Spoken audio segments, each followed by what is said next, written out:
as soon as we hit 50.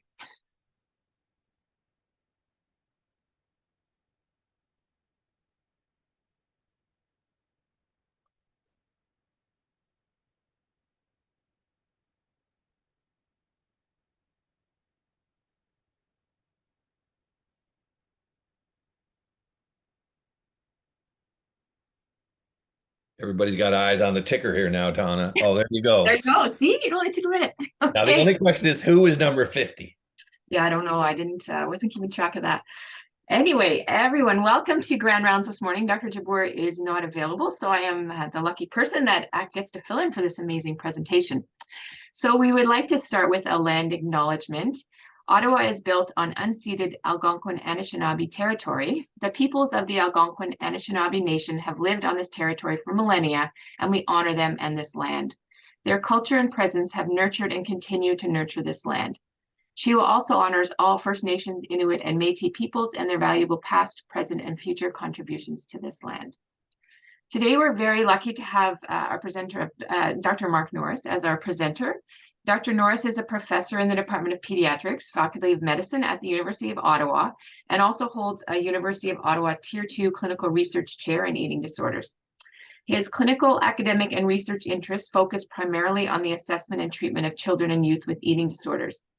He has presented and published widely in this area and has worked with various groups and agencies to help advocate for improved eating disorder services at both the provincial and federal levels. He is a past president of the Eating Disorders Association of Canada and has been awarded fellow status by the Academy of Eating Disorders for distinguished work in this field. The title of his presentation is Working Towards Precision-Based Treatments in Eating Disorders. Welcome, Dr. Norris. Thank you, Dr. Johnson.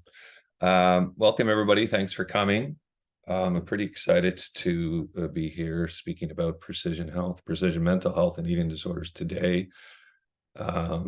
There was an email that went around not that long ago looking for, I guess there was a vacancy. And, you know, at the moment, it certainly seemed like a good thing in terms of putting my hand forward. And when I suggested to the lab yesterday that I was doing this and wondered if anybody might be free to kind of help out and present some of their results. Of course, everybody was busy doing different things, which are all study related. So that's a very positive thing. So I'm here alone, but speaking on behalf of many.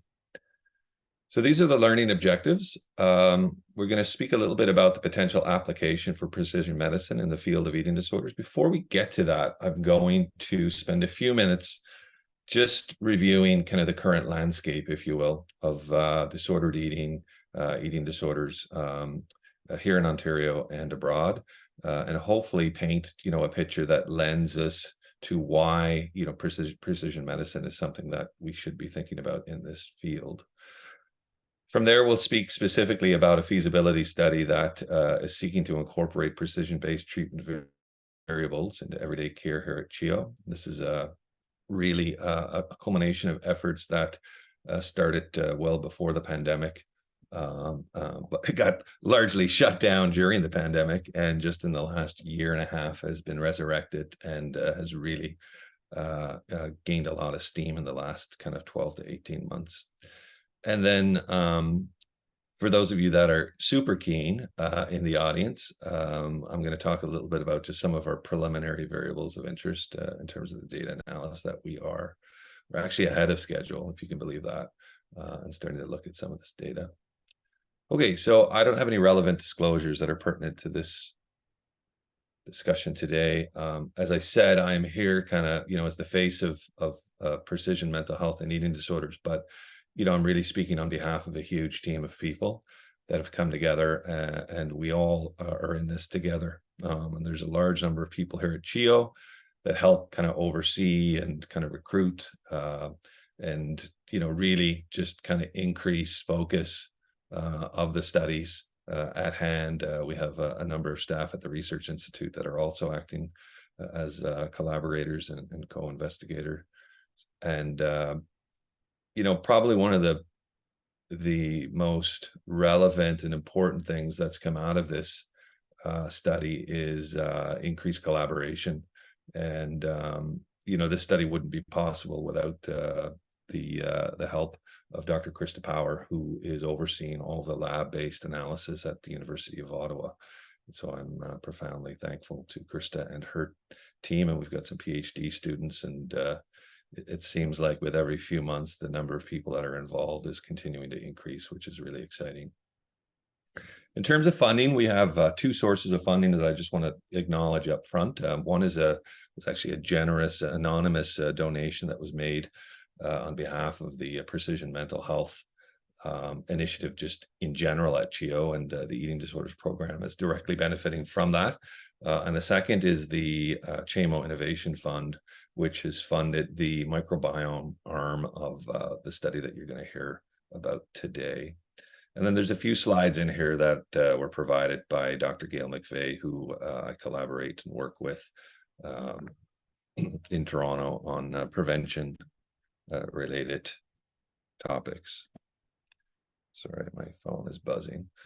Okay, so just to set the stage, in 2021, the Ontario Student Drug Use Survey showed that approximately 46% of Ontario youth in grades 7 to 12 reported preoccupation with food and weight and body image concerns. So not just one, not just the other.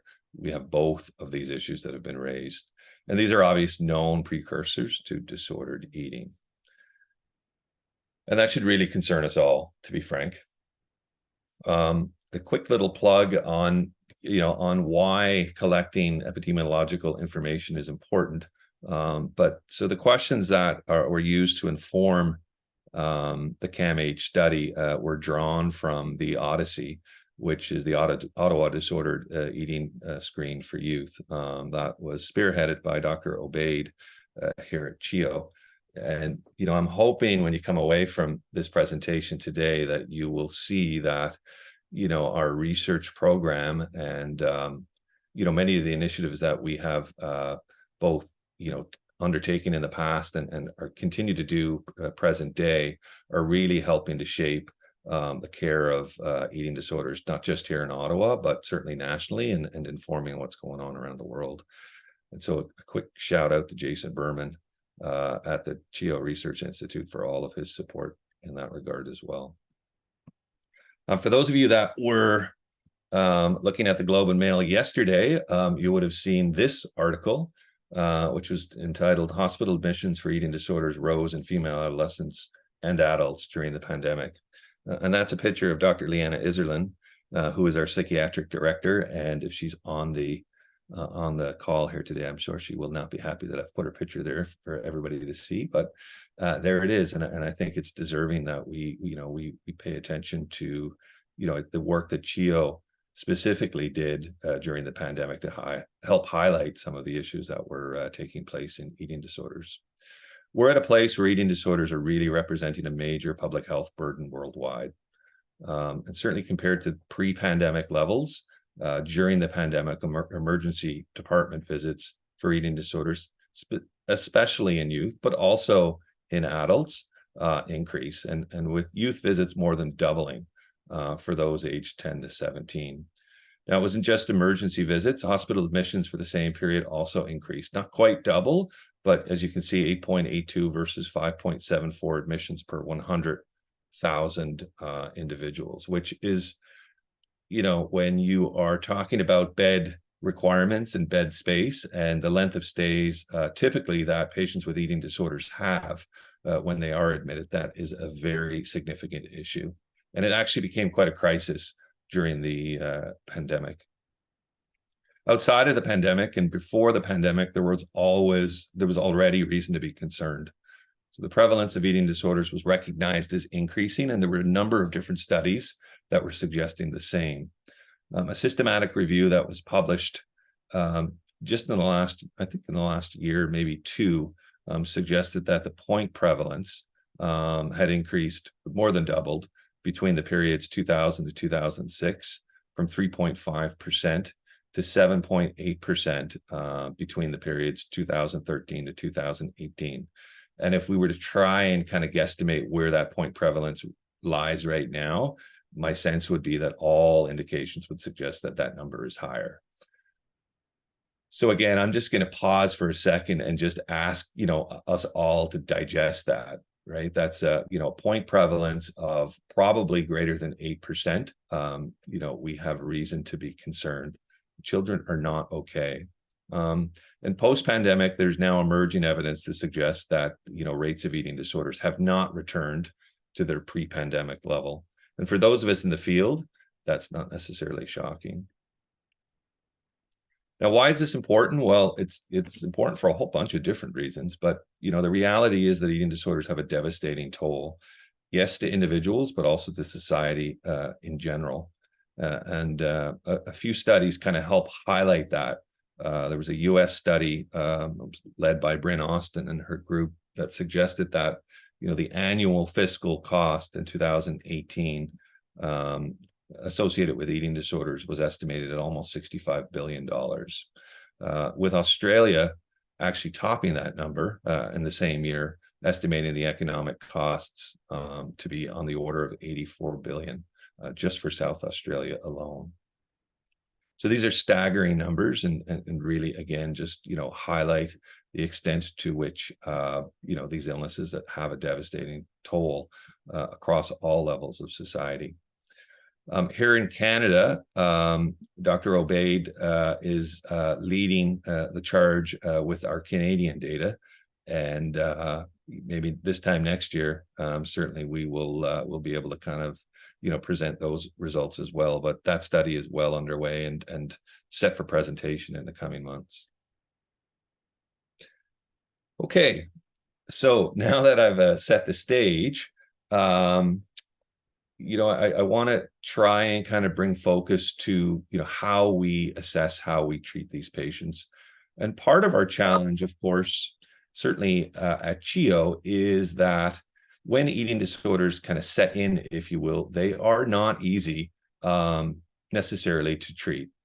And, systematic reviews would suggest that, despite everybody's attempt to best optimize treatment, the overall outcomes in children and youth, and I'm only speaking and focusing on children and youth here today, remain very modest, with approximately half of youth remitting after gold standard treatments are received.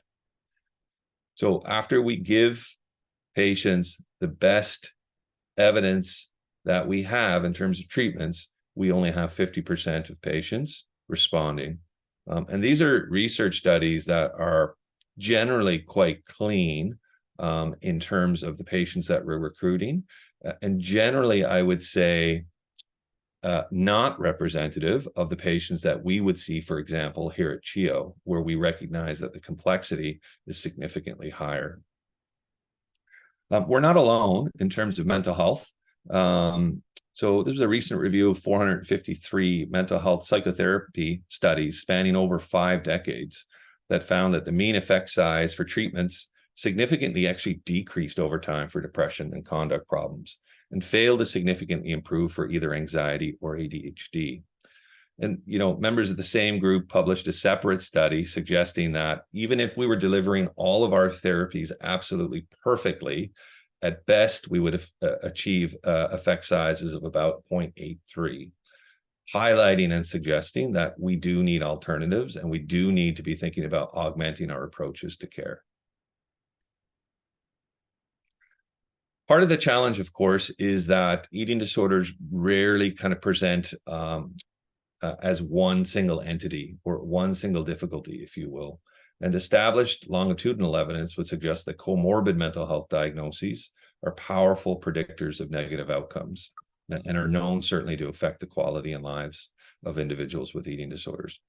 There are likely hundreds of different factors that will influence outcome. Some of the more commonly cited variables include malnutrition, poor emotional regulation, early life trauma. These have all been cited as potentially, shown to have a negative effect on eating disorders. So to summarize, part of the issue is that, well, we have a few issues. We have a big challenge with respect to the fact that prevalence is increasing. We have huge rates of patients and individuals that are experiencing, at the very least, disordered eating, if not full threshold eating disorders. And we recognize that for at least a proportion of patients, and a large proportion of patients, if not all of the patients that we would treat, in intensive care settings, that these patients are presenting with a multitude of challenges. So yes, the eating disorder is on the list, but not uncommonly, there are other comorbid challenges and mental health diagnoses that, make treatment a little bit more complicated, sometimes a lot more complicated. And our guidelines don't really help. So I've been in this field for not quite 20 years, but almost. And certainly there are more of us now than there were when I first started getting going. But if you compare, who we are in terms of the numbers of researchers, the numbers of clinicians that, are clinician scientists in this area, it's a very low number. And we just quite simply need more help. And part of the challenge with our guidelines is that they set the stage for, straightforward cases. Clearly, the focus is on outpatient treatments, but they lack a lot of guidance when we speak to the challenges of comorbidity and increased complexity. And so, it's been postulated that these one-size-fits-all manualized approaches for psychotherapy, which, certainly we do use in eating disorders, and there are reasons why we do that, but they're used in other psychotherapies for other diagnoses as well, are potentially contributing to the overall poor treatment responses. So that lends us to, where we're going with this, or where I'm going with this talk, in terms of wanting to speak a little bit more about precision-based care, precision mental health. And I've kind of gone through the literature and, and summarized kind of all of what is present as it relates to eating disorders and more generally mental health issues. And one prevailing theme that I would say that struck me almost immediately was this interchangeable use of terms precision medicine and personalized medicine. And I would say, at least in the case of eating disorders, these aren't the same thing. And important to differentiate what we mean when we talk of precision mental health or precision medicine, and what we mean when we say kind of personalized medicine. But from my standpoint, for the purposes of this presentation, we'll define precision mental health as efforts that rely on technological advances for optimal implementation.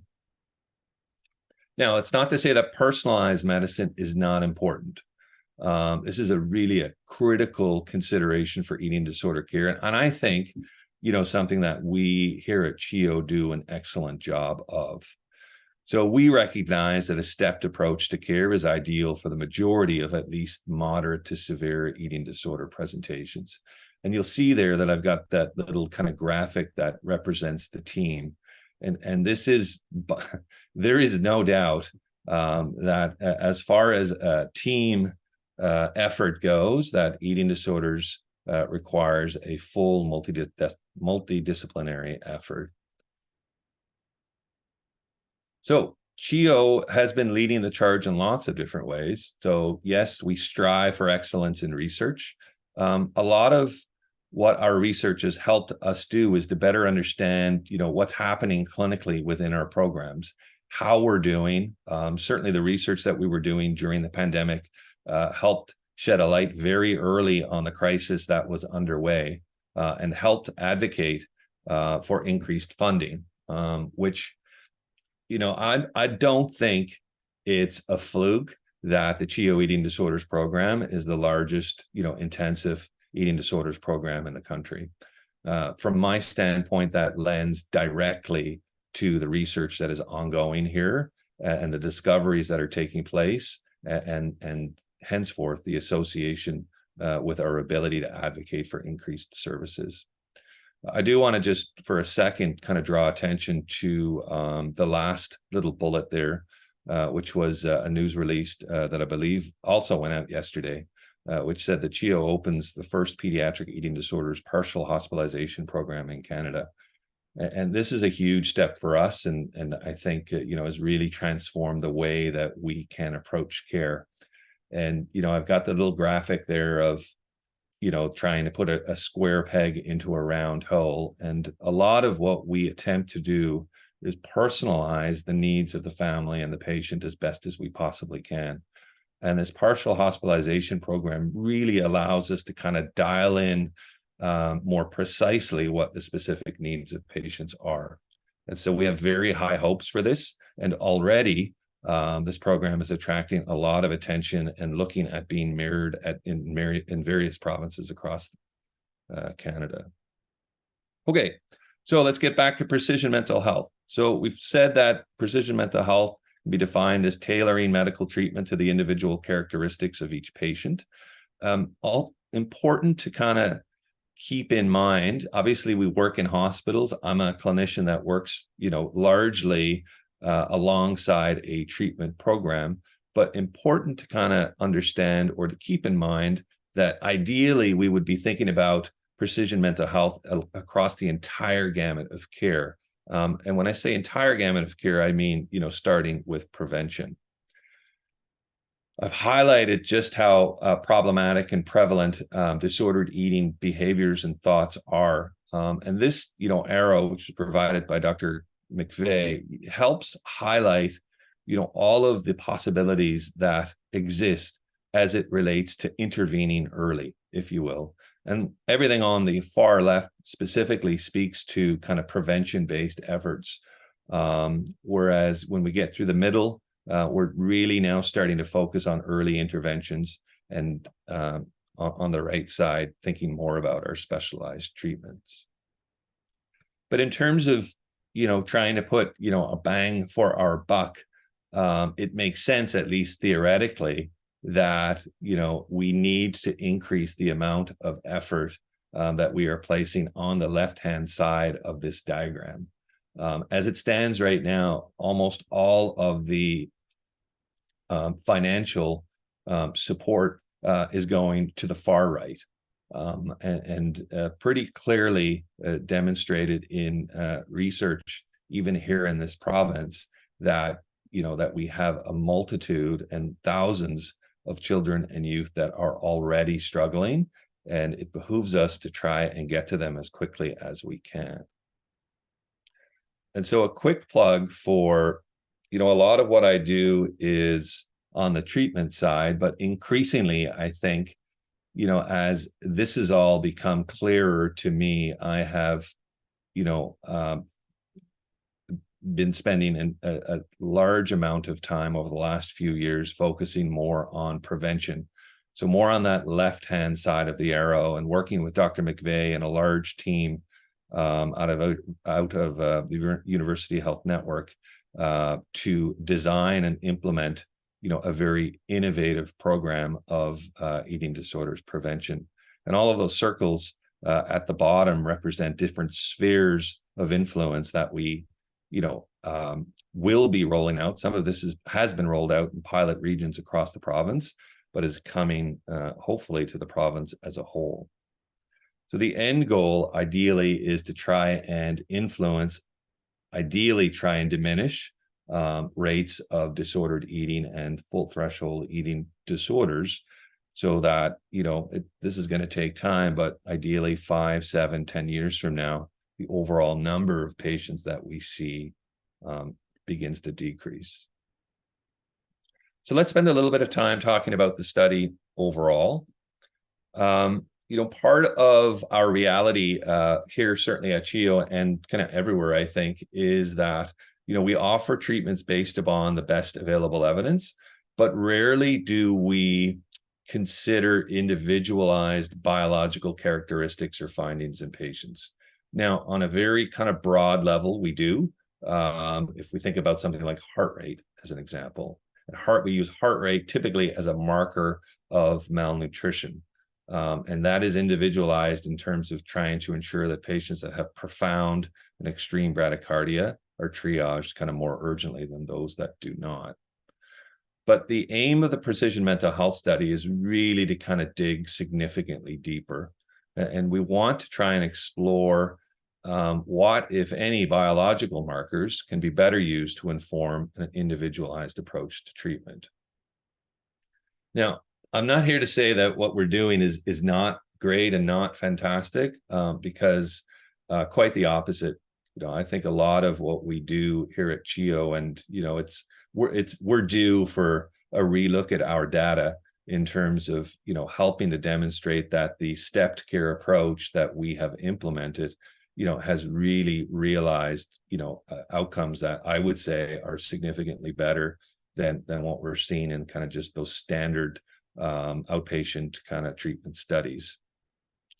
But as an example, when patients are first assessed, we complete very thorough multidisciplinary assessments. And part of what we do in that assessment is trying to understand more completely which and what comorbid conditions patients have. And that's important because as and if we recognize that those are present, then we have to make a decision about how we are setting out to treat the eating disorder, and whether we are putting all of our focus on the eating disorder, or whether we are thinking about and looking to implement more integrated approaches. Within the Precision Mental Health study, the goal up front was really to kind of cast our net wide. So as I said, there's very little in the literature right now that would help guide whether we should go left, whether we should go right. And this was very much and very much is being framed as a feasibility study. Conducting research in eating disorders is not easy, specifically when the majority of your patients have anorexia nervosa. And there's a whole host of different reasons that lend to barriers that we encounter in research. But from the point at which we have an idea to the point at which we are able to execute, a successful study, there's typically 100, if not hundreds of different steps in between. And, we often joked about the number of revisions that our protocol had, and the poor people at the REB that were, constantly having to deal with, our going back and forth and wanting to kind of tweak A or tweak B, in our attempts to just try and get this as right as we could. So through the study, we're going to look at a whole host of different factors, but we are collecting whole blood that looks at markers of inflammation, hormonal status, metabolic profiles. We're completing sensory analysis. We're looking at how patients smell, their experience of taste using taste strips. We are collecting sleep data. And in 50% of patients, we are completing pharmacogenetic testing. So just in case, or for those that aren't aware, the biological markers or biomarkers that we're interested in ideally would offer an objective indication of the disease state. And by definition, they need to be associated with the illness in question, allow appropriate discrimination for detection of illness, and be reliable. So biomarkers provide a whole bunch of potential benefits in terms of aiding diagnosis, helping to identify those at risk, tracking progress through your treatments, and helping to reduce reliance on subjective descriptions of symptom presentations, which by, largely a lot of what we do, maybe not shockingly, is rely on what patients tell us. And certainly we take that at face value, but outside of those variables and, again, very kind of rudimentary factors such as weight, we don't have more precise means to help identify whether or not the patients are responding or not responding. So as it stands, there are a large number of minimally invasive markers that are under active investigation across a whole host of different mental health diagnoses. And part of the question is trying to differentiate, are any of these specific to eating disorders? And even within eating disorders, are they, specific for anorexia nervosa, as an example? So this is a list of the biomarkers that have been included in the study. And I'm not going to go, through all of them, but basically to say that in some way, shape, or form, there have been preliminary studies that have completed that would suggest that these markers are related at the very least to mental health kind of presentations, but for a lot of them in this whole kind of process of appetite regulation, kind of energy homeostasis. this is the protocol. So when patients consent and enroll, the study begins, and they fill out, a series of validated questionnaires that speak to psychology and kind of how they're feeling, but also, how they're feeling from a gut standpoint. And we're collecting blood, as I said, and the other markers that we outlined. And this is a longitudinal study. And so we have 3 points of interest. We have time 0 at 4 weeks and at 12 weeks. Now, part of the challenge, of course, even at this stage, was trying to differentiate what actually does time 0 mean. And, and Krista Power and I and others, spent many hours trying to kind of best figure out how we would standardize this. And certainly one of the challenges relates to the fluidity by which time 0 occurs, patient by patient. And so in the end, we opted to just simply, individualize the time 0 and take it, when we could. But it's important to kind of keep this in mind as we generate our hypotheses. And I'll use the example of ferritin here, which, for those of you that know anything about ferritin, well, I guess if you know anything about ferritin, you'd know that in most cases, it's been linked to kind of iron storage. But it also has a role as an acute phase reactant, and increasingly, actually. So what's interesting with ferritin, I would say, the team knows that I'd love to speak about ferritin, but from my standpoint, what's interesting about ferritin is that initially we had incorporated this into our initial blood draw, really more so from a marker of iron storage. And over the last number of years, as I admit patients and try and look at diagnostically what's going on, and more often than not, I would see that ferritins were increased in patients that were presenting with quite significant and severe presentations, and the literature at that point hadn't really quite caught up, and so I wasn't really sure what to make of it, but I knew that I wanted to study it, and at some point kind of examine it. And so, that was one of the early, that's why probably we spent more time kind of looking at this one than other variables up front. But this one's been on my mind for almost 2 decades. But if we look at study baseline, and these are all patients that are presenting less than 90% of their treatment goal weight of ferritin, and compare it to controls, we can see clearly that the ferritin levels are higher, suggesting, there's something going on. And what I would say has become more interesting with ferritin over the course of the pandemic is that it has increasingly been linked to a marker of disease severity. And through the pandemic and COVID and chronic, lung diseases actually linked increasingly to mortality. And so certainly this is something that, in our population is, front and center, in terms of our biggest fears, given the recognized increased mortality with anorexia nervosa specifically, and the, often pronounced effects that the illness has, on medical systems. And so, when we first kind of looked at that, I immediately started to get, a little bit excited. And the next question was really, how does this translate to different diagnoses? And how does this translate to, percent or amount of weight suppression? And so one of our PhD students, Dawson, who's very keen, almost immediately fires back this graph kind of within 24 hours and says, yeah, it looks like there's probably something there. And 70, less than 70, 70, 75s, this represents the percentage of weight reduction, if you will. So if you're less than 70, that means you're sitting at least 30% lower than what we feel optimally you would be to be nourished. So if you were, just to keep it simple, if you were meant to be 100 pounds in the absence of an eating disorder, your weight is sitting, at less than 70 pounds. Okay. Now, so almost all of it makes sense, with the exception of this kind of cohort. And if anything, you would hypothesize that this cohort should actually be, higher. And so when, we see that, I'm immediately kind of just for a few seconds confused and asking questions, but then, begin to go back to the question of when is this data being drawn as it relates to their overall presentation.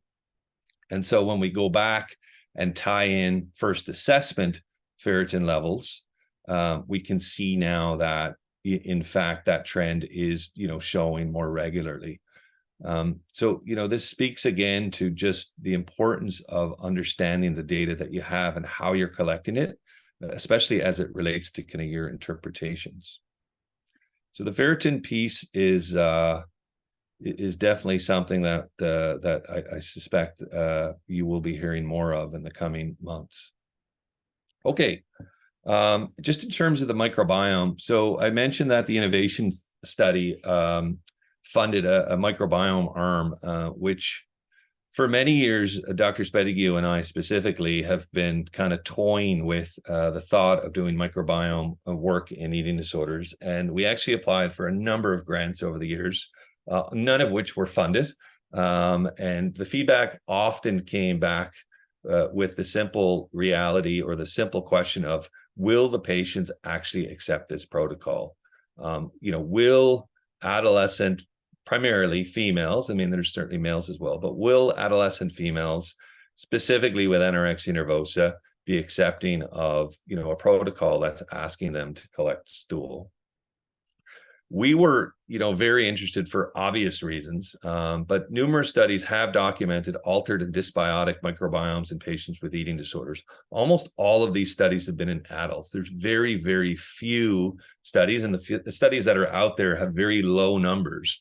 And so, we're interested in trying to understand not just the microbiome, but how changes in gut microbiota derived metabolites and neurotransmitters that are observed at baseline, how they look in patients with eating disorders as compared to healthy controls, and maybe equally, if not more important, how that changes as patients are renourished. And it's certainly been suggested in many studies across different diagnoses that microbiota-derived proteins alter the neuroendocrine control of mood and satiety. And clearly in eating disorders, that is a very relevant issue. And there have been certainly implications that the autoimmune system is also involved. So our hypothesized strategies in this regard are to eventually and ideally to target nutritional interventions and or psychobiotic application as possible treatment augmentation for patients with eating disorders. So this protocol basically mirrors exactly the previous protocol, with the exception that we have, tacked on a 6-month measure. Now, a lot of what the study has involved is really kind of just getting our ducks in a row. So we want to kind of look at whether or not this is actually feasible. How are we collecting stool? What are our procedures kind of here in the hospital, storage, getting, samples over to the research lab at the university? All of these things need to be accounted for. -80 freezers, just in case you're wondering, are ungodly expensive. Ideally, we want to describe the microbiota and the gut environment, and then start to begin to look at, the dietary intake of the patients. So what is it exactly that, from a nutritional standpoint is taking place, and does that have relevance in terms of what we see with our results? And from there, we want to generate hypotheses that can be, used to complete further tests. I think I'll maybe just skip over cytochrome P4 testing, but just to say that, the P450 mechanism and system has long been recognized as affecting the metabolism and breakdown of numerous medications that are commonly used to augment treatments of comorbid conditions for patients with eating disorders. This is, again, something that we have been interested in for at least a decade, actually long before these commercial assays were available. But what the study seeks to do is to have 50% of the eating disorder patients complete the testing in hopes of then trying to better understand whether or not that specific information is helping to influence treatment in a positive way. And is it, or can we, link changes in treatment to a more positive outcome?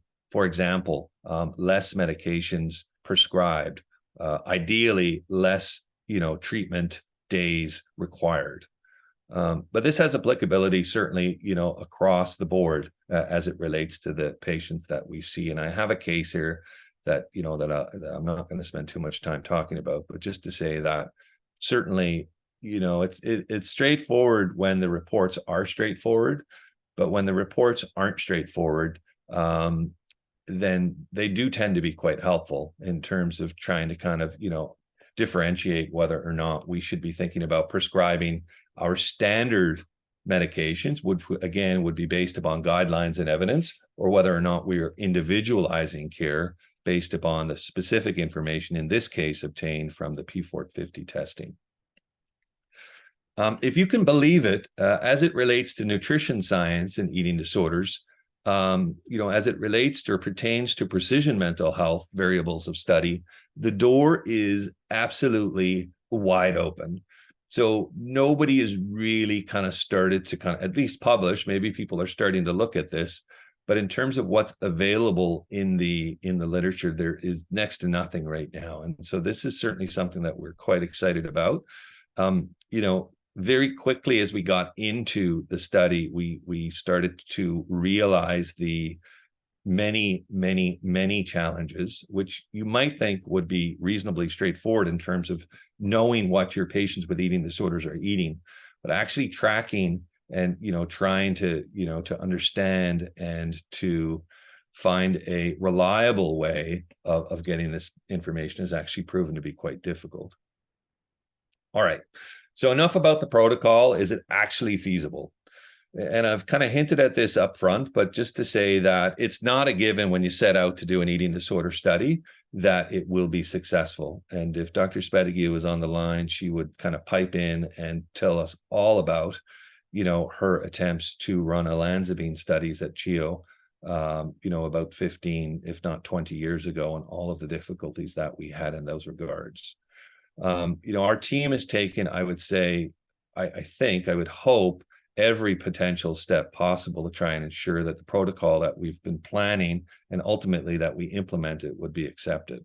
And that included engaging those people with lived experience. And we've got Lori and Marina on our study group in the initial working group, and they've been a part of kind of this research right through and continue to be a part. And I would say that their input has been invaluable as it relates to kind of all aspects of this study. So this is a dashboard that we kind of, present weekly, and the part of the reason we do this is to just highlight where we're at, and we have 109 kind of patients that have enrolled now over the last year, which you're just going to have to take my word for it. But for an eating disorder study that is setting out to do what we are doing, I would say is beyond a gold star. It's 5 gold stars. And you'll see in the top right, Dr. Robinson was profoundly invested in, some type of reward-based structure for recruitment. And so herself and Melissa King are currently, Melissa's our care facilitator, and the PHP are leading the way overall. So we're quite happy with our overall recruitment. It looks as if about 70% of eligible patients have enrolled, which again in eating disorders is quite fantastic. And maybe more importantly, that we've got almost 100% completion. So we've got about 96% of patients kind of completing the study. Maybe not shockingly, the microbiome has faced a few more challenges. And so rates of enrollment on that end are a little bit lower. But outside of that, other frequently cited barriers include, fear of needles, patient and family stress, and distance from the hospital. So no specific factors that, outside of the obvious in terms of stool and blood collection, but the patients themselves appear to be very accepting overall of the protocol.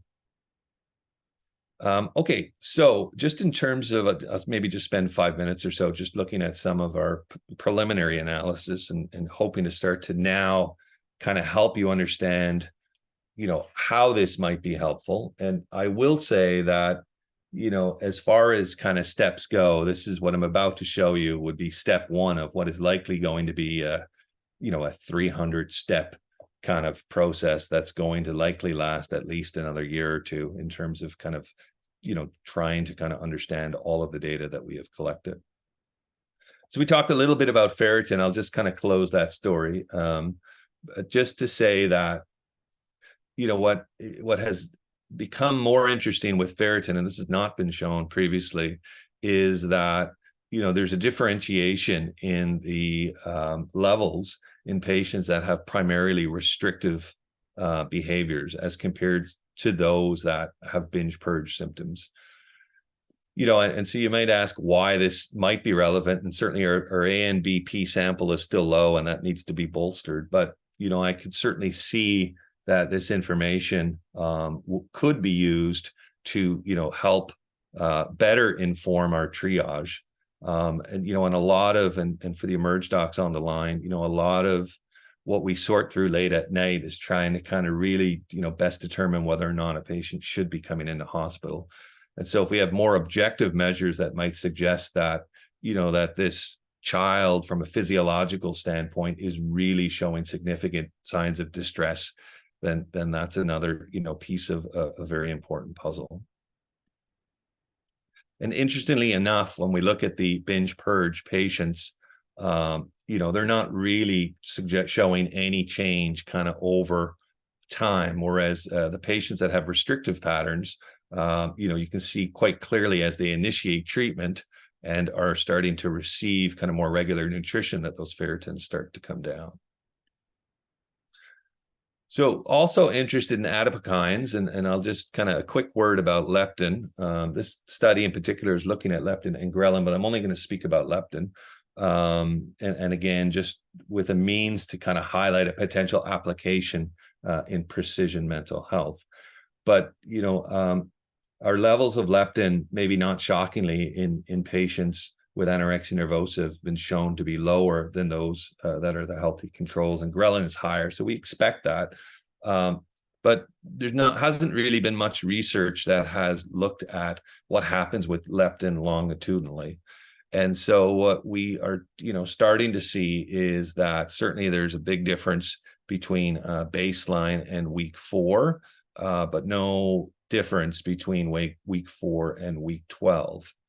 And you might ask why that is relevant or why that might be important, but there are emerging case reports about the potential use and role of treatment of anorexia nervosa using leptin analogs. But there's not really much available as it relates to specific indications or guidance on how we should be dosing or how long patients should be treating, and so I hypothesize and suspect that information from this study will help to kind of better inform those treatment strategies. A lot of what we've talked about relates to malnutrition, and certainly it's going to be important to try and differentiate what are biomarkers of interest that are more related to malnutrition versus disease state or disease presentation.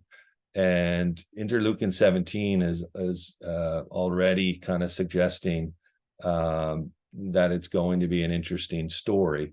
And so this is a cytokine that we compared again in patients that were otherwise healthy, malnourished, and weight restored. And what was interesting here is that we have clear differences in the proportions of interleukin-17 in those with eating disorders as compared to those with controls. But what I think is, for me, most interesting is that there are no differences in those that are malnourished as compared to those that are weight restored. And so for the first time in this study, we're starting to kind of, see and investigate interleukin-17's role as a potential biomarker linked to illness itself. Okay, so where do we go from here?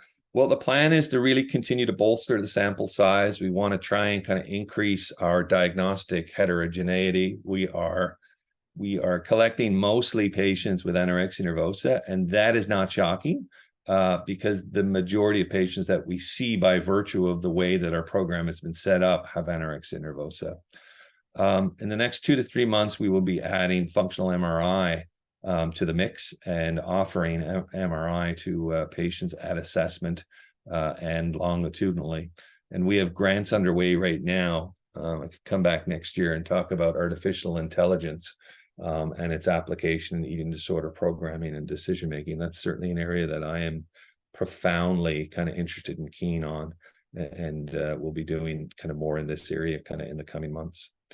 As I talked earlier about, it's becoming increasingly clear that we need to find a way to facilitate study entry, or maybe run a separate study that's only looking at that first assessment piece.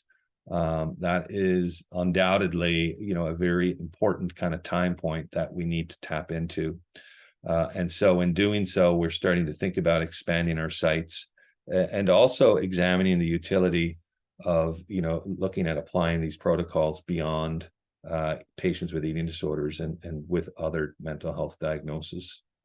For example, patients with, OCD or obsessive compulsive disorder, just from a mental health standpoint, share a lot of similarities to the patients that we see with eating disorders. And so is there utility in starting to think outside of, the eating disorder scope?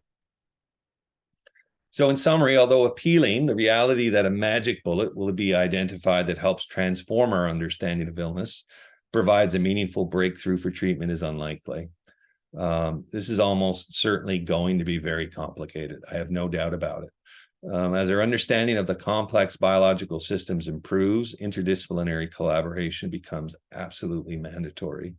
And, for me, this is a bit of a dream come true. And, I always tell the story about, my first presentation on the adipokines was when I was a fellow, and that was more than 20 years ago. And so to now finally be realizing kind of research that allows us to kind of more completely look at some of these questions has really been quite fulfilling. Our field does require the collective wisdom and guidance of senior researchers, both within our field, but increasingly outside of our field, to collaboratively decide the best paths forward. And hopefully I've demonstrated that we, as a program and as a center, are positioning ourselves to be recognized as leaders in this emerging area of research. So I'm going to stop there. I've got 6 minutes for questions. Hopefully that wasn't too much and specific enough. I was trying to kind of, really tap into the 3 bears, Goldilocks, and not have it, the bed be too hard or too soft, but just right. So hopefully we've accomplished that mission today. Awesome. Thank you, Mark, for that super interesting talk. We'll open it up if there's anyone. Maybe, Mark, if you stop sharing, then we can see more people. That's great. So is there anyone with any questions off the top? Okay, I'm going to ask one. So I think you need to talk to Dr. Mira Liebman, who probably loves ferritin more than you. So that would be good. But my question is, in terms of ferritin, because as hematologists, we love ferritin too. Is there any correlation with hemoglobin? Like I'm assuming that most of these patients are iron deficient, in which case they would have a low ferritin. So your high ferritin is actually higher because you don't have iron stores. But have you looked at hemoglobin levels as well in MCV to look at iron status? Yeah, so we are collecting that data now. I won't get into all of what's happened, but so the short answer is, although you might think that patients with anorexia nervosa would be, have high prevalence of iron deficiency, a lot actually don't, because they're not menstruating. And so they're not losing, much in the way of kind of a regular, their iron stores.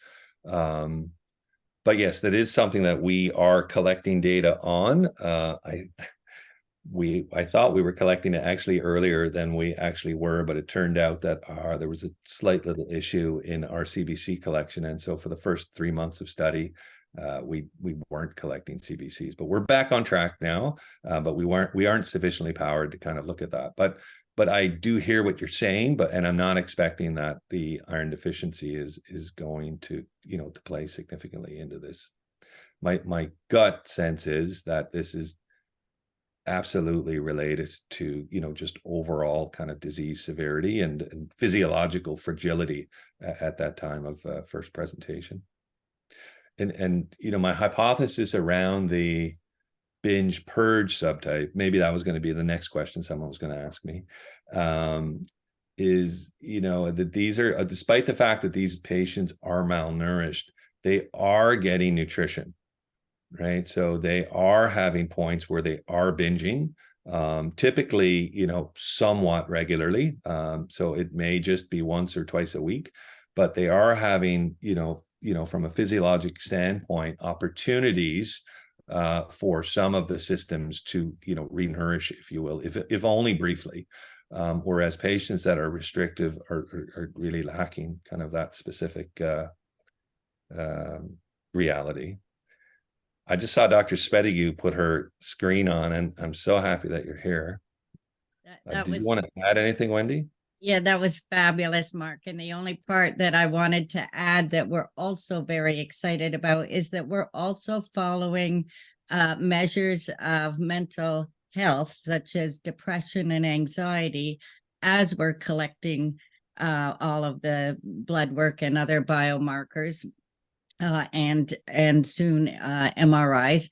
And that's really exciting because it means that we can correlate, for example, the gut microbiome and biomarkers and MRIs and weight gain to measures of mental health, such as depression.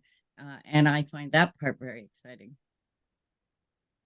Which is, I think, part of, if the takeaway message here is that, the team that we have accrued and built, and the research kind of, the presence that we have, from my standpoint, it's amazing and fantastic because, you've got Wendy, who has all of her specific interests. I obviously have my own specific interests. Nicole Obaid is coming with a whole other, set of strengths, and, there's just a large team of people that collaboratively are all kind of working together in a symbiotic relationship. And I think for CHEO, it really has proven to be win-win-win.